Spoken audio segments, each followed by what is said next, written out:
Hello everyone, I'm Dr. Revati working as an assistant professor in Department of Computer Science with Data Analytics in Dr. S.N.S. Rajalakshmi College of Arts and Science, Coimbatore. Today we are going to discuss about TCP/IP protocol architecture. What is meant by protocol? It is a common communication system between computers that is called as a protocol. There are large number of protocols are there. Let's see two protocols. One is TCP and another one is IP. And we will discuss the architecture also. Here, and TCP in the sense a transmission control protocol and IP means internet protocol. TCP IP has 5 layers. First layer is application layer. Application layer deals with communication between sender and receiver. It ensures the data reaches the receiver error free. It protects the upper layer from data complexity. It recognizes the URL to access website. It is used to manage communication between web browser and the server. And the second layer is transport layer. When data is transferred from one system to another, it splits into groups called packets. These packets are at a specific size. All must arrive their destination and reassemble to form a full message sent. The transport layer exchange data receipt acknowledgement and transmit missing data packets to make sure the packet arrived in order without being corrupted. And third layer is network layer. Network layer is responsible for defining protocol that head the logical transmission of data over a network. The first is Internet Protocol. Internet Protocol is the header of each data packet and reads the data address listed on it. This is the packet's destination, and the IP protocol then delivers the packet to the devices with that address. And fourth one is data link layer. The data link layer has a task of defining a packet network protocol. Mm, for example, point-to-point protocol and the Ethernet protocol. Point-to-point is a communication protocol that provides loop connection and authentication, and transmission encryption and data protection. Ethernet protocol encrypts the decapsulated all data sent to the fourth layer from other layer. And the last one is physical layer. It is a group of applications that need communication. This layer generates data that is transmitted and request connection to those transition. It defines the transmission medium and method of communication between two devices. Here we can able to see the here you can able to Here you can see the sending host and the receiving host.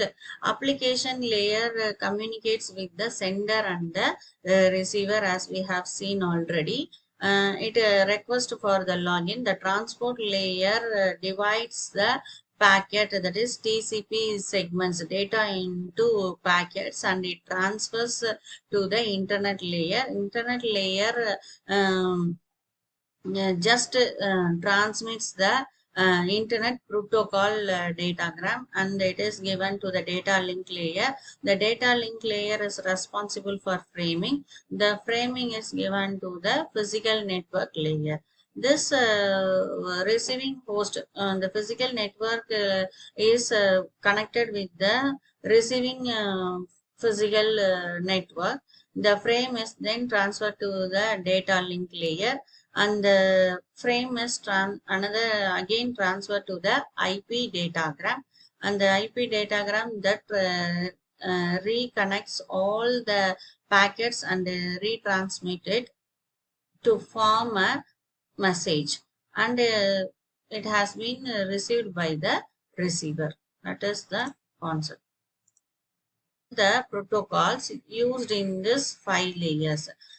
Physical layer and the data link layer doesn't have any protocol, and the first layer, that is application layer, contains lot of protocol: SNTP, FTP, Telnet, DSNL. That is simple mail transfer protocol, file transfer protocol, Telnet, and domain naming service. These are all the protocols which is used in application layer. Here the two main protocols are HTTP and HTTPs.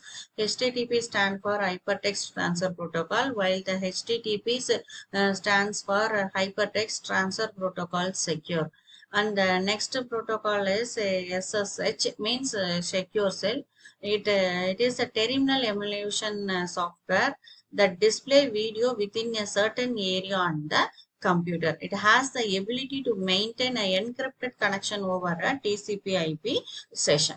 And the transport layer contains two protocols, that is, one is TCP and another one is UDP.